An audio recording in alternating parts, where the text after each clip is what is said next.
Morning students. तो जैसे कि हम लोग लीनियर इक्वेशंस इनटू वेरिएबल्स कर रहे थे और उसमें आप लोग को हम बताए थे कि with the help linear equations in two variables का जनरल फॉर्म बताया था कि it was always in the form of a1x plus b2y b1y plus c1 is equal to 0 and a2x plus b2y plus c2 is equal to 0। जब linear equations in two variables को solve करने दिया जाएगा तो आपका ये दो इक्वेशन मस्ट बी प्रोवाइडेड। क्यों? बिकॉज हमको पता है कि if I did just like a x plus b y plus c is equal to 0, actual में ये आपका general form of linear equation in two variables है। General form of linear equation in two variables आपका ये है a x plus b y plus c is equal to 0। लेकिन अब हमको पता है यहाँ पे कि सिर्फ एक ही इक्वेशन लिया जाए, then we can draw a line okay representing this equation. इस इक्वेशन को हम ग्राफ पर प्लॉट कर सकते हैं जो हम लोग लास्ट ईयर किए थे ओके। और हमको यह भी पता है कि वह सभी पॉइंट जो इस ग्राफ में लाई करेगा they all will be the solution for this equation okay. तो उस केस में यहाँ पे सिर्फ एक इक्वेशन प्रोवाइड होने के केस में x और y का इनफाइनाइट सॉल्यूशन हो सकता है आपका ओके। तो यदि हमको x और y का कोई डेफिनेट वैल्यूज निकालना है तो उस केस में हमको दो equation must be provided okay. a1x plus b1y plus c1 is equal to 0 और a2x plus b2y plus c2 is equal to 0। हम ये दो इक्वेशन ले रहे हैं ओके। तो अब हम यदि इन दोनों इक्वेशंस का ग्राफ प्लॉट करें एक ही कार्टेशियन प्लेन पे ओके, इन दोनों इक्वेशंस का ग्राफ एक ही कार्टेशियन प्लेन पे ग्राफ प्लॉट करें तो वह इन दोनों का ग्राफ एक दूसरे को जिस पॉइंट पे इंटरसेक्ट करता है that will be the common solution for both of the equations because that point will be coinciding on both of the graph of the equation. That means वह point इस equation को satisfy करेगा, इसको भी करेगा, then that will be the common solution for both of the equations. Okay? But हम किसी भी प्लेन पे दो अलग अलग लाइंस की बात करें तो आपका दो नेचर का हो सकता है, या तो वह इंटरसेक्ट करेगा ओके तो इंटरसेक्ट कर गया तो फिर कोई भी दो लाइन मैक्सिमम एक ही पॉइंट पे इंटरसेक्ट कर सकता है। तो या तो इंटरसेक्ट कर गया तो फिर एक्स और वाई का एक डेफिनेट वैल्यू निकल गया, एक यूनिक वैल्यू निकल गया। लेकिन यह भी पॉसिबल है कि बोथ ऑफ द लाइंस में be parallel to each other, दोनों पैरेलल भी हो सकता है। And if they are parallel to each other, यदि वह दोनों पैरेलल है that means they are not going to intersect each other at any point even if they are extended to infinite on either the side। उस case में दोनों का कोई common solutions नहीं होगा, मीन्स नो सॉल्यूशन लिखेंगे उसको ओके ठीक है। बट अब यह भी पॉसिबल है कि दोनों इक्वेशन का जो ग्राफ है they may be coinciding on each other. हो सकता है कि दोनों इक्वेशन ग्राफ एक दूसरे पे कोइंसाइड कर जाए और जब कोइंसाइड कर जाएगा that means both of the graph of the equations are not different but they are the same. That means they will have infinite number of points in common, that means they will have infinite solutions okay. So इस तरह से हम लोग linear equation in two variables को graph method से हम लोग solve कर सकते हैं ओके। सो यहाँ पे एक क्वेश्चंस ले रहे हैं यहाँ पे 4x minus 5y minus 20 is equal to 0, 3x plus 5y minus 15 is equal to 0। अब इसमें और क्या क्या क्वेश्चंस हम लोग ऐड कर सकते हैं वह सभी क्वेश्चंस हम इसमें डाल के देखेंगे एक बार ओके ओके। सो सबसे पहले हम यहाँ पे 4x minus 5y minus 20 is equal to 0 आपका इक्वेशन दिया हुआ है यहाँ पे। तो ओके सो हम यहाँ पे 4x is equal to 5y plus 20 कर सकते हैं। So x is equal to 5y plus 20 upon 4 कर सकते हैं ओके। सो अब हमें सब लोग ट्राई करेंगे कि x और y का वैल्यूज़ आपका मैक्सिमम ट्राई करेंगे इंटीजरल फॉर्म में हो, यदि इंटीजरल फॉर्म में नहीं भी हो, यदि वो डेसिमल के फॉर्म में भी हो तो वो 10th डेसिमल प्लेस तक ही आपका लिमिट रहे ओके। सो यहाँ पे हम 4 ले लिए, 4 से डिवाइड कर दिया, x को y के फॉर्म में चेंज, हम किसी को किसी की भी फॉर्म में चेंज कर सकते हैं। हम x को y के फॉर्म में चेंज किए बिकॉज हमको पता है कि 4 के फॉर्म में भी डिवाइड लाइक डिनोमिनेटर 4 भी है तो हम इसको टर्मिनेटिंग फॉर्म में ला सकते हैं ओके। अदरवाइज इससे भी बेटर क्या रहता आपको कि y को x के फॉर्म में चेंज कर लेते तो और बेटर रहता, तो वो 10th डेसिमल प्लेस तक ही आपका खत्म हो जाता ओके, चलिए वही करते हैं हम लोग यहाँ पर y को ही x के फॉर्म में चेंज कर लेते हैं। ओके, सो y को हम x के फॉर्म में चेंज कर लेते हैं, तो उस केस में क्या हो जाएगा 4x minus 5y sorry minus 20 is equal to 5y means y is equal to 4x minus 20 upon 5। Okay, side change कर ली है, ठीक है। तो अब इससे मेरा फायदा क्या होगा हमको कि अब इसका हम फायदा क्या होगा कि यदि अब हम x का कुछ भी वैल्यू ले तो आपका होगा टर्मिनेटिंग डेसिमल ही होगा और 10th डेसिमल प्लेस पे ही टर्मिनेट करके रह जाएगा। तो ये मेरा फायदा होगा। ओके, x एंड y, ये पहला इक्वेशन का ये ग्राफ कर रहे हैं, ये बॉक्स बना रहे हैं।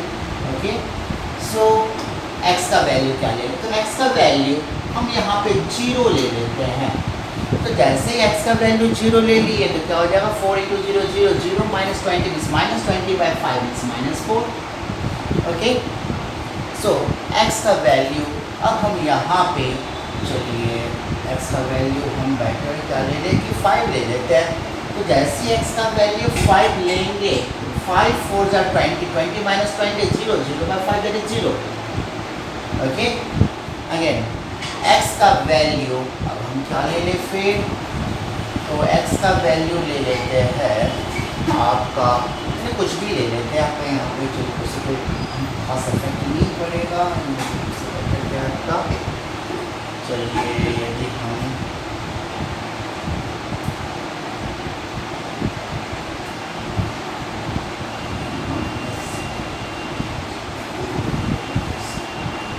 ओके 2.5 ले लेते हैं। ओके, 2.5 ले लेते हैं तो क्या हो जाएगा 4 2 are 10 4 2 are 8 2.5 से मल्टीप्लाई करके 10 हो जाएगा 10 minus 20 that is minus 10/5। Okay, so ये क्या हो जाएगा, इसको डिवाइड करेगा आपका 2.5 से यदि मल्टीप्लाई करें तो ये 10 हो जाएगा, तो 10 माइनस 20 मतलब माइनस 10/5 मीन्स माइनस 2। कोई प्रॉब्लम नहीं है, हम लोग यहाँ 2.5 को यहाँ पे रिप्रेजेंट कर सकते हैं। ओके, ग्राफ के ऊपर भी हम सेकेंड इक्वेशन ले रहे हैं कि मेरे पास बोर्ड का प्लेस कम है इसलिए हम यहीं पे कर रहे हैं और कंजस्टेड हो जाएगा। तो ये ध्यान रखिए कि this is the box for the equation 4x minus 5y minus 20 is equal to 0। और यहाँ पे इसको अब यहाँ पे हम बेटर क्या रहेगा हम कि y को x के फॉर्म में चेंज करें, y को x के फॉर्म में चेंज करें। रीजन सेम ही है आपका, यदि y को x के फॉर्म में चेंज करें तो वो 10 डेसिमल प्लेस से टर्मिनेट हो जाएगा। Okay, so 5y is equal to 15 minus 3x। by this implies y is equal to 15 minus 3x by 5 हो जाएगा। ओके, तो अब एक्चुअल में यहाँ पे बॉक्स क्लियर कर लेते हैं, इसके लिए भी हम लोग चलिए। ओके, मेरे पास स्पेस कम है इसलिए मैं कंजेस्टेड में कर रहा है, अदरवाइज आपको एक्चुअल में ये तो बिल्कुल एकदम स्ट्रेट करना चाहिए था, इसके स्ट्रेट करना चाहिए था यहाँ पे। Okay, so x and y, ठीक है। अब थोड़ा कॉमन सेंस भी यूज कर लेते हैं। सबसे पहले तो x का वैल्यू 0 पुट कर लेते हैं, ठीक है। 0 पुट करने से क्या हो जाएगा 0 हो जाएगा तो 15/5 दैट इज 3 हो जाएगा। ओके, अब हम यहाँ पे x का वैल्यू हम ऐसा करते हैं 5 का मल्टीपल ले लेते हैं, 5 ले लेते हैं। तो जैसे ही 5 ले लेंगे x का वैल्यू, ओके x का वैल्यू 5 ले लें तो 5 3 15 माइनस 1 दैट इज 0 हो जाएगा आपका। ओके, अब x का वैल्यू हम यदि माइनस x का वैल्यू यदि हम -5 ले लेते हैं, ठीक है, तो क्या हो जाएगा -5 into minus is plus 15 15 plus 30/5 that is 6 हो जाएगा। ओके, सो अब हम यहाँ पे कार्टेशियन प्लेन बनाएंगे।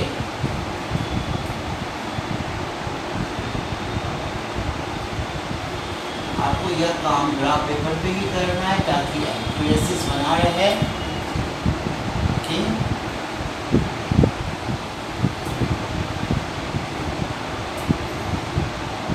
ऑरिजिन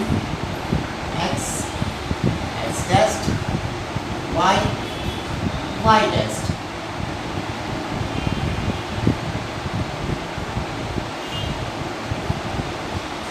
थोड़ा और स्ट्रेट बना लेते और बेटर होगा इसको.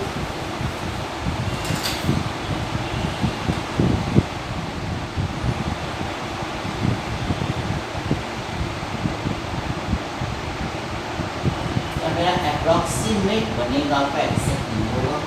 1 2 3 4 5 6 7.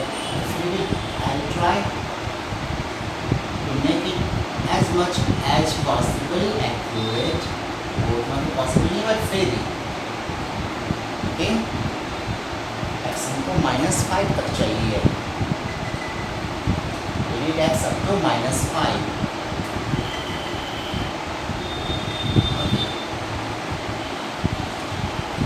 y हमको चलिए जैसे इस तरह से 1 2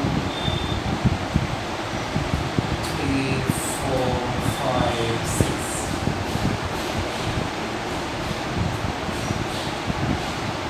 ओके एंड मेरे में -4 तक चाहिए हमको. थोड़ा सा और हमको नीचे जाना पड़ेगा.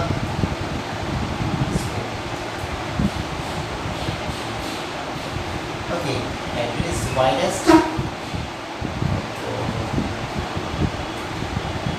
Okay, so 0 and -4. 0 -4. That is 50. 50. This is the point. -2.5 and -2. -2.5. That means a midline between 2 and minus. Okay, sorry, 2.5 and -2. 2.5. So इन दोनों के बीच में होगा and -2 downwards. How can it be possible? 0 and -4. Okay. Because 0 and -4. 0 and -4. अच्छा. So this is the benefit. यदि हम 3 point ले लिए तो यदि आपका ये पता चल जाता है आपका कि सही प्लॉटेशंस है या नहीं. ओके, बिकॉज किसी भी 2 पॉइंट से हम लाइन ड्रॉ कर सकते हैं. ओके, और किसी भी 3 पॉइंट से मैक्सिमम एक ही लाइन ड्रॉ कर सकते हैं. तो 0 and -4, 5 and 0, दूसरा क्या है 2.5 and -2. ये लगभग यहाँ पे होगा. ओके, मोर और लेस यहाँ पे होगा. तो अब with the help of scale and pencil आप लोगों ये लाइन ड्रॉ करनी है. Okay, and you will see that these all points they must come in the same straight line. Okay, they must be coming on the same straight line. I'm going to draw it then. Okay, so this is the यहाँ पे coordination लिख लेते हैं हम लोग. 5 0 that is 2.5 and -2. It is 0 and -4. 0 and -4. Okay, तब board में visible नहीं दिख रहा है हमको, लेकिन आप यहाँ पर 0 and -4 है यहाँ पे. ओके, थोड़ा सा yes. Okay, so now next, this is the graph of which equation, that is 4x minus 5y, right, on the equation इसको ये रिप्रेजेंट कर रहा है. ओके, दूसरा इक्वेशन का ग्राफ प्लॉट कर लेते हैं on the same Cartesian plane. 0 3 0 and 3, that is 5 0 5 0 will be this point only. -5 6 -5 and 6 6. It is almost here. Okay, it is almost more or less ये आपका ये लगभग यहाँ पे है. ओके, सो आप लोग को यह काम इसलिए बोल रहे हैं कि आपको ग्राफ पेपर पे ही करनी है. Okay, now draw the line with the help of scale and pencil. आप लोग ऐसे भी नहीं कर रहे हैं जैसे हम कर रहे हैं. Okay,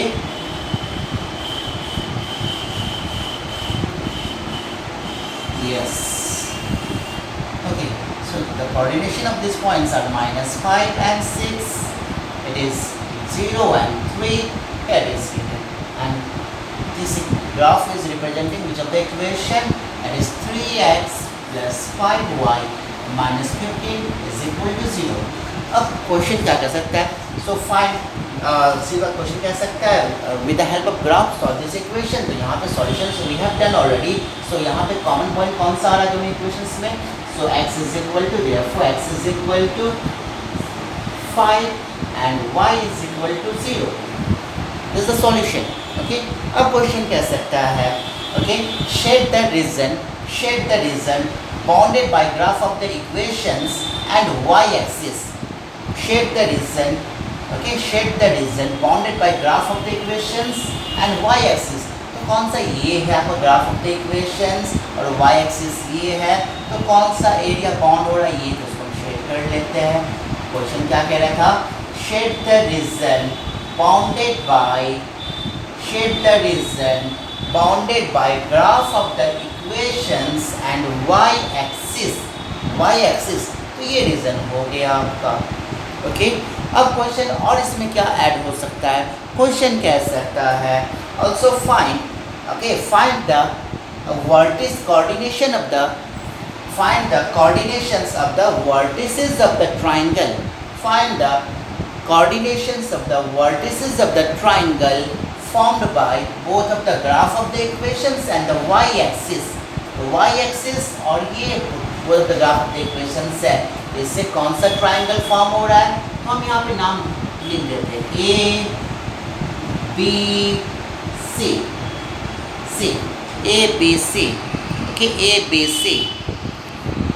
okay A B C कौन सा ट्राइंगल की बात कर रहा है कि which is bounded by both of the graph of the equations and Y axis. तो ऑब्वियसली ये ट्राइंगल होगा ए बी सी। ओके और इसका कोऑर्डिनेशंस क्या है आपका वर्टिसेस का, तो ए का कोऑर्डिनेशन है आपका 0 3, the coordination of B vertex B is 5 0 and the coordination of C is 0 -4। Okay अब एक इसमें और एक क्वेश्चन क्या ऐड कर सकता है, okay find the area of the triangle form by graph of the equations and Y axis. Okay तो इस ट्राइंगल ABC का एरिया निकालना है हमको। तो area of the triangle ABC क्या होता है, area of triangle ABC and is equal to half into base into height होता है। तो हाफ इंटू बेस, अब बेस क्या होना चाहिए, तो बेस होना क्या चाहिए, तो हम यहाँ पे बेस लेंगे 1 2 3 4 5 6 7 यूनिट आपका यह बेस हो गया। ओके डोंट एवर फॉरगेट कि आपका ये जो नेगेटिव दिखा रहा है आपका एक्चुअल में distance can not be negative, ये नेगेटिव से आपका डायरेक्शन शो कर रहा है, इसका पोजीशन बता रहा है। ओके इसका लोकेशंस बता रहा है लेकिन डिस्टेंस नेगेटिव नहीं होता, इसलिए आपका टोटल यूनिट डिस्टेंस कितना हो गया 1 2 3 4 5 6 7 यूनिट हो गया आपका बेस हो गया। और हाइट क्या हो गया, तो यहाँ से वर्टेक्स जो परपेंडिकुलर है तो दिस लाइन। ओके तो 1 2 3 4 5 यूनिट। तो एरिया क्या होना चाहिए, half into A C into O B. Okay so half into A C is 7 into 5। Okay so that is equal to 35/2 means 17.5 square unit। Got it? So this much of this type of questions may come in the examination in linear equation two variables। Okay बस ऐसे ही questions आ सकता है।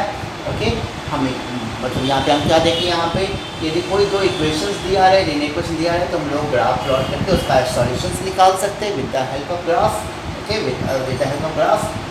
Okay next हम यदि यह कहा जाए कि आपका कि both of the graph of the equation and कोई भी एक कोऑर्डिनेट एक्सिस का एक्स और वाई एक्सिस, ठीक है, उससे जो बाउंडेड एरिया है उसको शेड करने के लिए तो वी कैन डू, हम उस रीजन को आराम से शेड कर सकते हैं।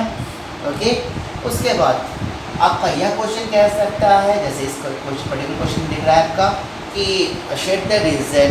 Okay shade the region bounded by graph of the equation and Y axis. तो इस रीजन को हम यहाँ पे शेड कर लिए।